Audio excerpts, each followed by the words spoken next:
The story we are about to tell begins in 1945, in the territory of New Mexico, USA, precisely in the desert, in an area called Jornada del Muerto, also nicknamed the Journey of Death, because if you ran out of water in this place, you would not survive. While in Europe and other parts of the world people lived through the atrocities of World War II and the Nazism with Hitler in command, many physical and chemical scientists and many military men fled from Germany to the USA, bringing their knowledge on nuclear fission. America began to fear that, if Hitler had gathered all this knowledge, he would have developed the first atomic bomb and winning the war. So, in those months began a secret American project called the Manhattan Project, whose goal was precisely to build the atomic bomb. On July 16, 1945, at 5:29 a.m. the first nuclear device in history was detonated.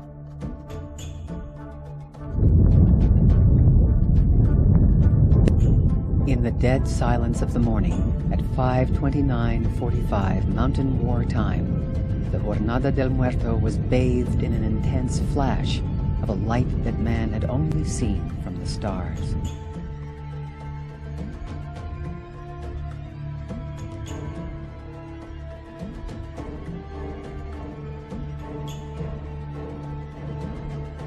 During the tests for the creation of the atomic bomb, then from 1939, of its use in 1945 with the Hiroshima episode, and in the following years, UFO sightings, at the time also called flying saucers, flying dishes, flying sausages, flying cups and spaceships, intensified a lot all over the world, as if to testify the correlation between this nuclear device and the presence of these visitors.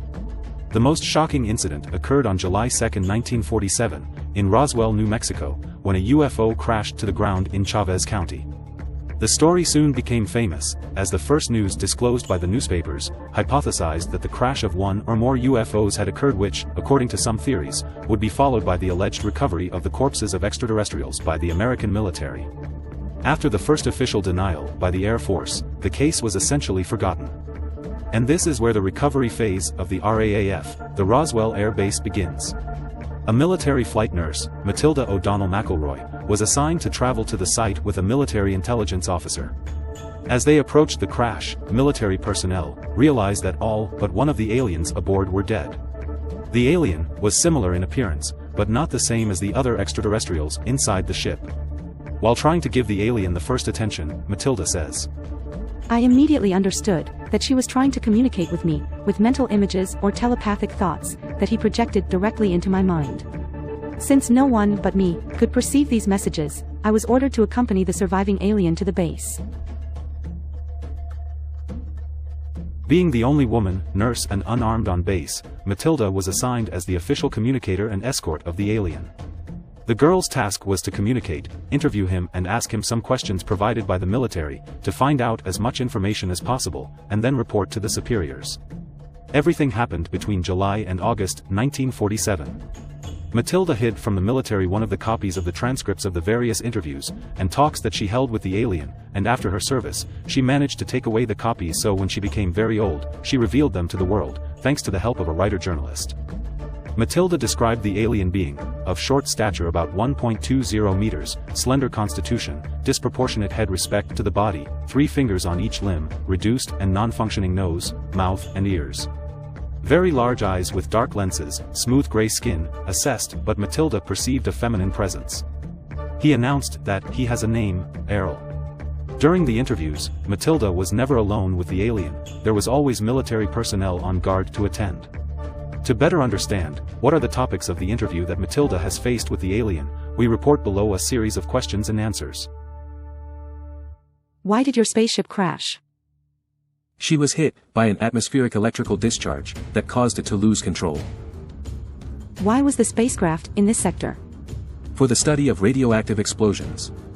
Which planet are you from? The house, birthplace, world of dominion. What are your intentions on Earth? Preserve, protect the domain property.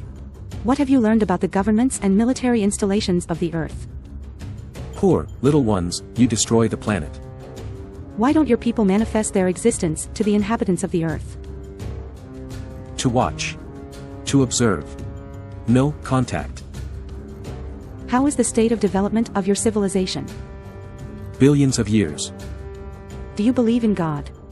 We believe it is a question of always continuing. Can you read or write any language on Earth? No.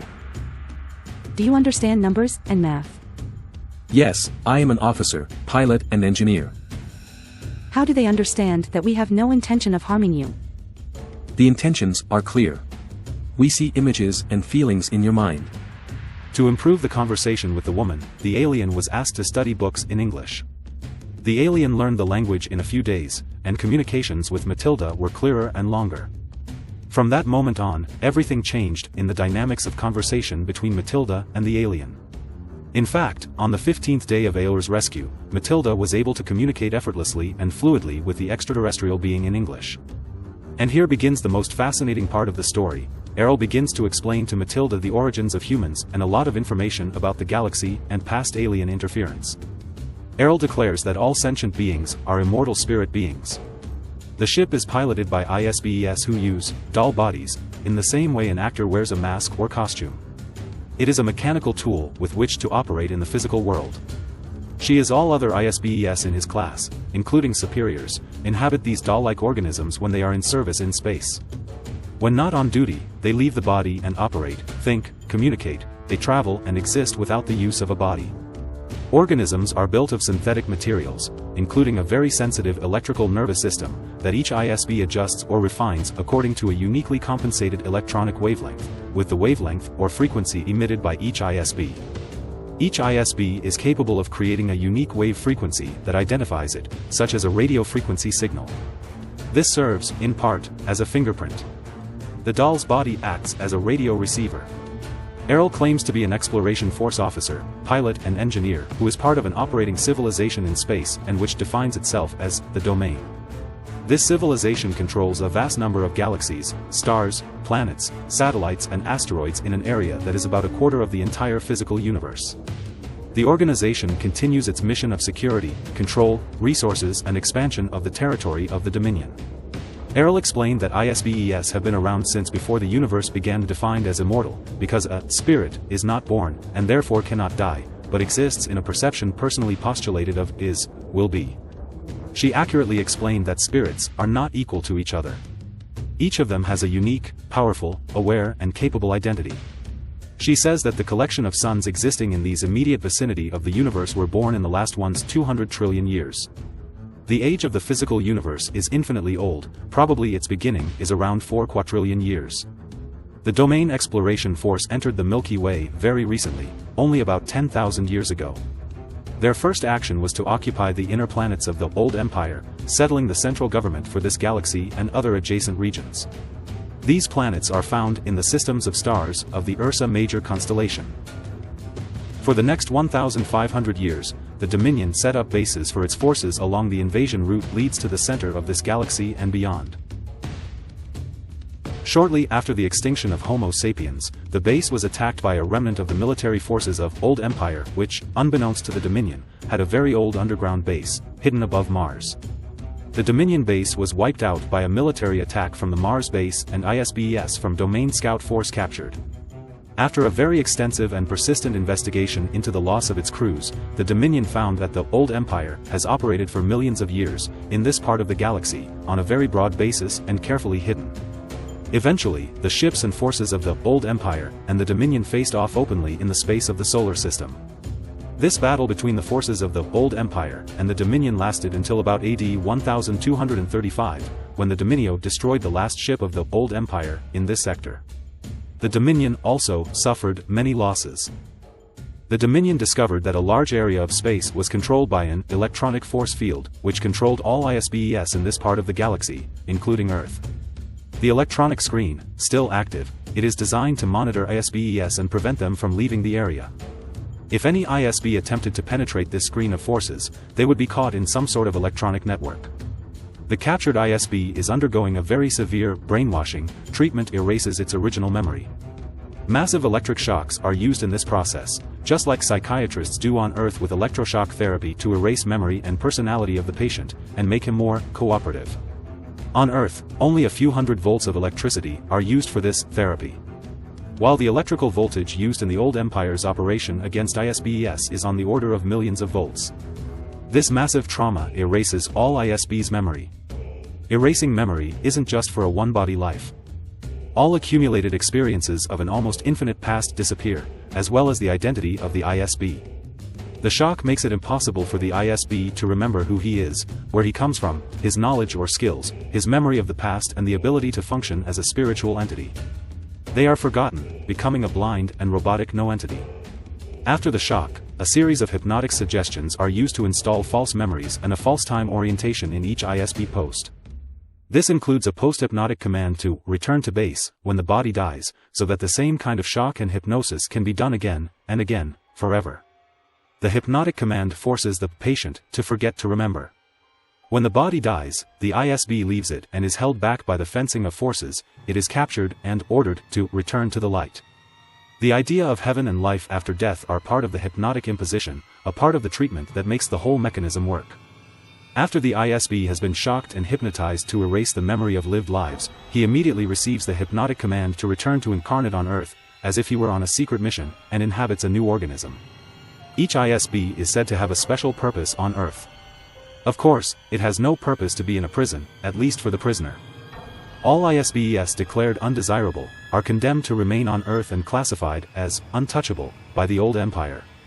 The prison's main operations center for mind control was never discovered. Thus the influences of this base, or bases, are still effective.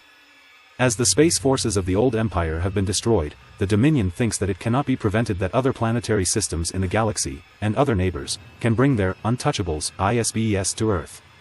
Thus, the Earth has become a universal landfill for all regions of space. This, in part, explains the strange mixture of races, cultures, languages, moral, religious and political codes, probably influenced by ISBs, of various origins, who populate the Earth. No operation has yet been undertaken to seek, discover and destroy this vast and ancient network of electronic machines that create the screen of anti-ISB forces in this remote corner of the galaxy. Until this is done, we are unable to prevent or interrupt the operation of electric shocks, hypnosis and remote thought control in the prison planet. Of course, all members of the Dominion Exploration Force crew are alerted that this phenomenon can hit them at any moment while they are operating in this space of the solar system, and the trap can snap to catch them. Nobody knows what an Earth ISB does. At this time we are not programmed to invest the resources of the Dominion to take total control of this area of space. This will occur in the not-too-distant future, about 5,000 Earth years, according to time planning. At this time, no transports from other planetary systems or galaxies are planned to fall into the continuum of the area's active amnesic screen. Hopefully something could change. Earth is a long way from the center of the galaxy and any other significant galactic civilizations. This isolation makes it unsuitable for use, save as a pit stop on the road between galaxies. The Moon and asteroids are much better suited for this purpose, because they do not have significant gravity. Earth is a heavily gravity planet with heavy metallic soil and a dense atmosphere. This makes it treacherous for navigation. The fact that I am in this room is the result of an accident, despite the ship's technology and my extensive experience as a pilot. There are about 60 billion Earth-like planets in the Milky Way alone, not counting the vast areas that the Dominion will have in the future. It is difficult to use more resources to do more periodic reconnaissance of the Earth. Especially when there are no immediate benefits to investing resources here. In an attempt to permanently and irreversibly free themselves from ISBs, they erase their eternal identity, memory and capacity. This final solution was conceived and implemented by psychopathic criminals controlled by the old empire. The minds of the creative inmates of the Earth are continually tortured by butchers and madmen, controlled by the jailers of the old empire. The so-called civilization of the Earth, from the age of the pyramids to the nuclear age, has made a colossal waste of natural resources, a perverse use of intelligence, and an explicit oppression of the spiritual essence of every single ESI on this planet. If the Dominion sent ships to every corner of the universe in search of hell, their search could end on Earth. What greater brutalities can be inflicted besides the cancellation of awareness, spiritual identity, ability, and memory, which is the essence of oneself? It was impossible for the Dominion to save 3,000 ISBs, who now and for a long time inhabit biological organisms on Earth. Over the past 8,000 years, we have been able to recognize and trace most of them. However, our attempts to communicate with them are generally useless, as they are unable to remember their true identity. As a matter of common logic, and for the official domino policy, it is safer and more reasonable to avoid contact with the ISIs that populate the Earth, until the adequate resources are available to locate and destroy the machines of the old empire, thus restoring the memory of the ESI.